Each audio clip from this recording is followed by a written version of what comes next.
Welcome to the Anchor Point. I am Jay Rosenthal. And I'm Reva Seth. And this is the podcast where we talk to people building solutions for a world under pressure, from climate risk and wildfire to resilience, innovation, and the systems that keep communities standing. The Anchor Point is about practical ideas, real leadership, and the technologies and policies shaping what comes next. And Reva, if you're ready, we're just going to jump right in. Sound good? Let's do it. Yeah. Okay. Because we are joined by Max Brodie. He's the CEO of Rain. Rain adapts military and civil autonomous aircraft with the intelligence to perceive, understand, and suppress wildfires. I didn't read that. I got it directly off of their website, but I'm excited to bring Max on, hear more about Rain and the story behind it. Are you ready? Yeah, Max. I can't wait. I can't wait either. Max, thanks for making it happen today. Oh, it's my pleasure, Jay. Reva, thank you so much for having me on the show. And just word of note, Reva is wearing a hat. She doesn't usually wear a hat, but that is actually a Rain, the company hat, not like a rain hat because it's raining, but a Rain hat. I had the chance to actually see it demoed, which was an unbelievable experience. And the pictures earned me so much cred with my three boys. So thank you, Max, for letting me be a part of that. You know, we're so glad to have you down and, looking forward to many more ahead. Awesome. Before we get into Rain, Max, take us back. How did you end up at the intersection of aviation and wildfire? And was there a specific moment or experience that pulled you in this direction?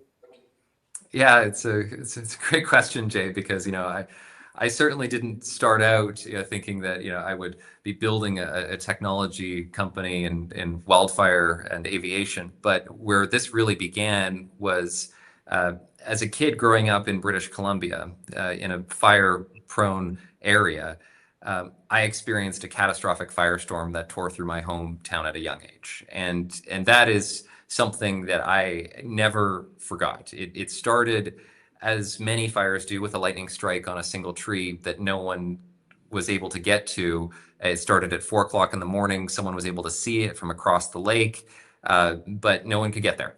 And so what happened? Well, the sun rose, the winds picked up, and then 3 days later, the army was called in. 30,000 people were evacuated, and life was never the same, for the people that experienced that. And so, when we were going through that, and I was living through that, when you're a kid, I mean, I just remember standing on our cedar roof with my dad, literally as we were both nailing this soaker hose to the roof, leaving the water on, all while we could hear from the bottom of the driveway the police officer with a megaphone ordering us to leave, that we could hear but not see because the smoke was so thick. And so it's this indelible impression that has been left with me and that I've carried with me throughout my life. And when you're a kid, you just ask why, right? Why was no one able to get there fast enough? Why did it grow out of control? And I was always the kid that was, dreaming about electric cars and spaceships and stuff. So even then it was well, what if we could have a rapid response, aircraft that was located close to where that fire started, so that it could get to it when it was the size of, in that case, literally a single tree, before it became this massive firestorm.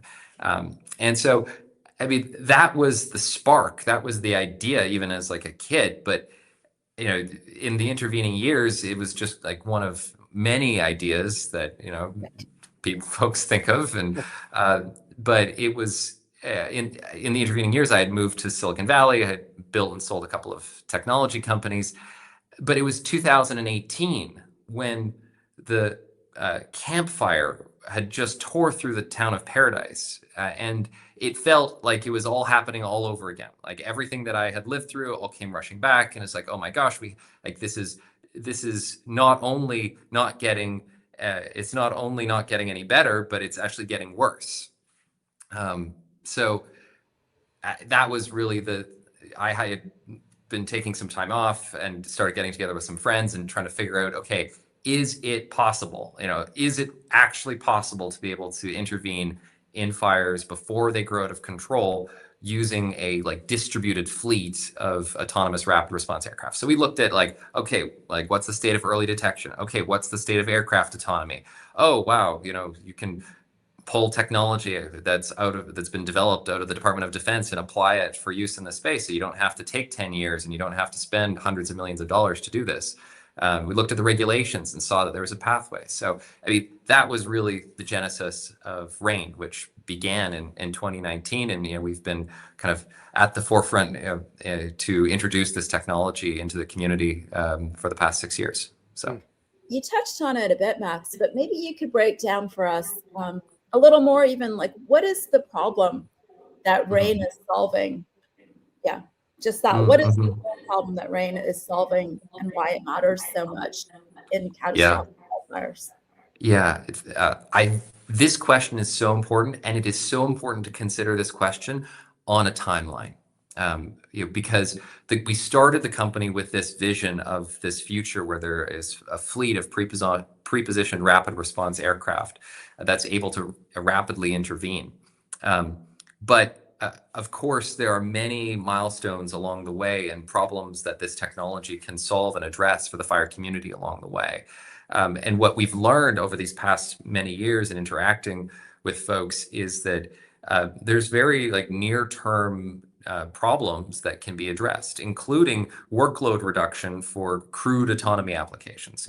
Autonomy just doesn't equal uncrewed, right? You can have autonomous systems that support improving the safety and reducing crew member workload for existing human piloted missions, and that's a really big deal. So we're talking about things like being able to automatically identify personnel and equipment that are within the water drop zone. We're talking about things like being able to automate picking up water, things that typically require even more cognitive overhead when you're already task saturated. And so there's these interim steps towards the ultimate vision that we're keenly engaging with the community to address. But I will say, just as one of those kind of a milestone that's kind of more in the middle, we do see that the first application of autonomous wildfire suppression aircraft that's actually dropping water on fires by themselves to be on a dedicated branch of a mature fire. So we're not talking about starting with initial attack, getting there, auto launching, getting there in 5-8 minutes. That's the future, but in the first deployment scenario is on a large, mature campaign fire, dedicated branch, deconflicted airspace. You can set that aircraft to go do work on a branch of the fire that otherwise may not be resourced, for example. So, what makes autonomous suppression approach meaningfully different from other tools already being deployed, and what is sort of the branch you're talking about, and what does it make possible that simply wasn't or isn't possible now, or what could you do that in an ideal world someone could do, just can't do if it's not autonomous? Yeah, I mean, in aviation, the crawl, walk, run framework is very commonly utilized. So in the crawl stage here, I would put some of those topics that we were just discussing around being able to enhance safety and reduce workload, being able to identify personnel and equipment that are within the intended water drop zone, being able to automate water pickup, elevating the crew on board the aircraft to be able to supervise the system as opposed to literally having to manipulate with hands and feet. Kind of an analogy that's also used fairly common in the autonomy aviation world is if you are a football coach, you don't tell your players okay, move your arm up, down, move your foot forward, back. No, you as the coach are directing the play. And that's really, at the crawl stage, what autonomy can bring to help enhance safety and expand capability for today's missions. And then, the walk stage, we were just chatting about okay, dedicated branch of mature fire, but what are some other kind of walk stage capabilities that the technology can bring? Well, we're very excited to explore deploying this in night operations and in integrated visual environments. So in scenarios where there is elevated risk and that today you have to make very hard trade-offs and judgment calls around safety, operational safety versus safety to the public. And so having these additional layers of autonomous systems that are able to elevate safety, you it provides the incident commanders, the air tactical group supervisors, the entire chain of command with more options to respond. So that's kind of crawl stage, and then of course, that's the run stage, walk stage, and then the run stage is like where we really started the company, and we're working backwards from, which is having the fleet pre-positioned for accelerated initial attack. So crawl, walk, run. One of the questions I had, Max, is when I talk about rain, which I do, people ask like, how or why helicopters over drones? So can you explain a bit about how it's different from any other tool on the market, and just about the advantages that brings in real world scenarios?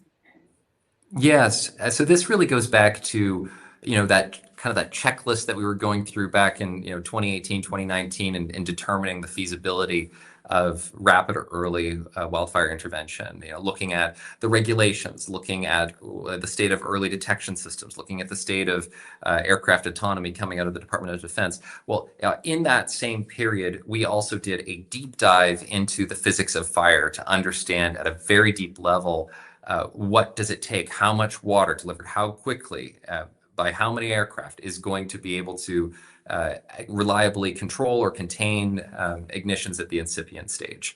And what we found is a couple of things. Number one, thousands of gallons of water, not hundreds of gallons of water, are required, in particular for the fires that have catastrophic potential.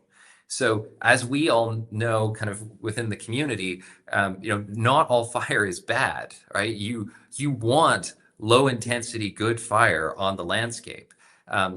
It's the high intensity, fast moving fire that requires the immediate suppression response.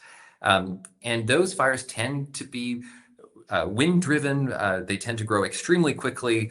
That introduces two problems. One, you need, again, massive amounts of payload capacity, and you have to be able to fly in those difficult conditions, 30, 40, 50 plus knot winds, while carrying a massive amount of payload and responding in a sufficient amount of time, all while maintaining safety of the operation and not falling out of the sky. And just to put some numbers to that, 2% of ignitions consume 60% of suppression budgets. So it really is a minority of high intensity, fast moving fires that cause the vast majority of damage. And so fundamentally, it's an energy density problem. There simply is not enough energy density in today or near term batteries to be able to carry that amount of the amount of mass necessary and deliver it fast enough, and to do so in the wind conditions that drive the fires that actually cause or that have catastrophic potential. I want to talk a bit about sort of checking out your website and talking about some of the things you put out in your newsletter. You've been working with Sikorsky, and it seems like as an outsider, a significant validation signal. Like, how did that partnership come together, and what did it unlock for Rain, and I guess for Sikorsky as well? Yeah, for sure. I mean, this goes right back to when we started the company. We didn't start this company to be an autonomous aircraft company that is doing package delivery and is doing defense and is doing all of these vertical applications. We started the company to address and solve a very specific problem in wildfire, and so to that end, our goal is to move as fast as possible towards fielding this capability, and so we're not interested in reinventing the wheel, because that takes decade plus and takes hundreds of millions of dollars, and why would we do that? And so as part of our own kind of evaluation of whether this was the right time to build this technology, we saw everything that was going on in the defense space and the maturation that had occurred there, and said, yes, the emergence of these platforms is part of what makes this moment the right moment to build this capability specifically for wildfire. And so just for everyone who may not be familiar, Sikorsky-Lockheed Martin has a flight autonomy platform. That technology ensures that the aircraft remains stable. It goes from point A to point B. It doesn't run into things. Like these are like foundational platform elements that apply, like whether you are delivering logistics packages, whether you're in a combat theater, and also whether you're in wildfire environment. However, the problem is in wildfire, it's a highly dynamic environment where everything is changing. You've got high winds, you've got fire fronts that are moving. And so it's not just going from point A to point B. You need an additional layer of intelligence built on top of that that equips the aircraft to be safe and effective in the wildfire environment. And that's what we bring, what the industry refers to as mission autonomy on top of the platform autonomy. And so, partnership came about with Sikorsky because it made sense. It made sense for them. It allows them to field their technology and a new market segment, to serve. Like service is just such a huge part of their culture. Igor Sikorsky, the founder of the company, always envisioned the helicopter as a machine that would help save people's lives, and even to this day, they keep track of the number of lives that their aircraft have saved. And so like it's really like a core cultural element for them as a company. It takes technology that they've developed in the defense context and applies it in a new space. And for us and for the whole broader industry, the partnership here enables bringing this technology into the field much faster than it would otherwise. Thank you for that, Max. The next point I'd love to get your take on is one of the reasons we started the Anchor Point is certainly in Canada at the moment, we're looking to make these big defense commitments, these big upgrades in our wildfire infrastructure. Could you please walk through or explain, if someone's taking a look at their resilience infrastructure stack, how do they see RAIN as part of that, and where in their own journey would be the right place to connect with a team like RAIN? Mm-hmm. Well, it is a fantastic, you're in a really advantaged position if you are being able to look strategically and holistically at an overall strategy spanning several years. Many fire agencies and jurisdictions do not have that capacity because of the every single month, day, there's impending fires. And so it's so great to hear that there are folks who are able to take that kind of look ahead. And I would really encourage people who are in that position to take a good look at what autonomy can bring to wildfire response, because we're very much in this moment now where in North America, to use an analogy, we had the first telephone systems in the entire world. That's why the country code for Canada and the US is 1. There's many other regions in the world that never bothered to string up telephone poles and lines because they moved directly to the mobile phone system. And I feel like that is pretty much kind of where we are right now in this moment, if you are in that privileged position of being able to look a couple of years ahead. And so there are other fire agencies that are making these decisions as we speak right now. And so I'd encourage anyone who is considering an aerial wildfire response program and kind of starting from a clean sheet to reach out and connect, and we can have a conversation about how to build an autonomy first program, or to put the foundations in place, because we are in this moment. That's a good analogy. I actually didn't know that that's why the country codes were as they are, but now I'm going to use that just repeatedly all the time, Max, if that's okay with you. Please do. And I'll quote you. I'll give you tons of credit for bringing them in. I want to sort of switch to like a different question, more of a sort of your own business operations question. Mm-hmm. And that I like to ask both founders and CEOs this type of question is like, what keeps you up at night? Like, is it that people won't move further fast enough in terms of their infrastructure? Is it more sort of operational level, like keeping your employees happy? Is it some or all of those things? Like when you're lying in bed thinking about the business, what are you thinking about? Yeah, I mean, I would say, the most interesting problem space, or the most interesting challenges, which tend to be where like my head ends up at 2 o'clock in the morning, are all around like chicken and egg problems, which are some of the most interesting general category of problems. But example of chicken and the egg problem is, in order to create procurement pathways for new technologies, you need to demonstrate and show capability.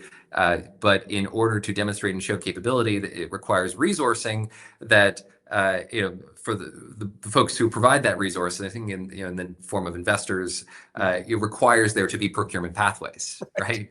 So like you have this like circular dependency, and we've become pretty good at disentangling that and finding paths through that.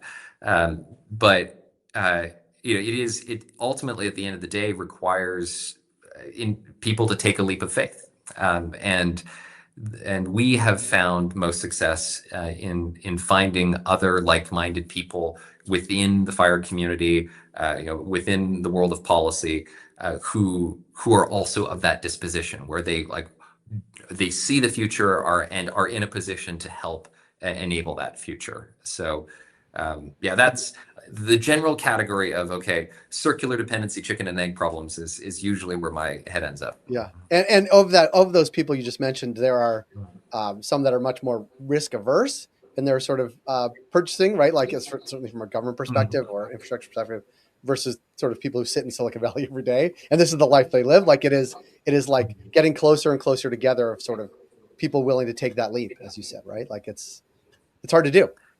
Yeah, and I mean it's like one of the first lessons kind of in like technology kind of world of business is this idea of it's actually become just mainstream nomenclature these days, but like early adopter, there's a chasm that you have to cross before you get to the early majority, and so like this is true everywhere. This is true in the fire world as well. And so we just really focus on like finding those like-minded individuals who are part of that early adopter group, who see and want to help make the future real. Yeah. It's actually the perfect jumping off point for our final question, Max, which is, what are you most excited about? Whether it's a project underway, a new adoption, where are you pumped in terms of what's happening right now? Yeah, no, I think the thing that makes me most excited is to get folks hands-on with the technology. Like it's just one of those magic moments where the future is already here. It's just not evenly distributed yet, right? For anyone listening, if you haven't already taken a Waymo, like go somewhere that has Waymo and like take a Waymo. Like it is truly just this magical experience, and I love it when we get to introduce people to autonomous wildfire response tech. They get the tablet and they're planning out the mission and it's doing it. And so we're going to have stuff upcoming later this year where that's going to continue to be opportunities for folks in the fire community. And also here at Rain HQ, and we are located at the former Alameda Naval Air Station, just across the bay from San Francisco. And so, an open invitation to folks in the fire community to come by and run a simulated mission here. So it brings so much energy to get to share that with people. Well, this has been a great conversation. So we're learning certainly about the technology and the approach, but also where it fits in the overall category, and opening it up to people who are willing to take that sort of bridge that gap, right? So take that leap, and however we can make that connection to you, certainly from a Canadian landscape, happy to do that. Certainly to a fellow Canadian. If Riva's going to wear the hat every day, then it's going to just be easier and easier to do that. But Max, we appreciate the time, the energy, the effort, and on behalf of Riva and the whole team at the Anchor Point, we thank you for joining us here today. It was great. Pleasure is all mine. Great. Thanks. Thank you.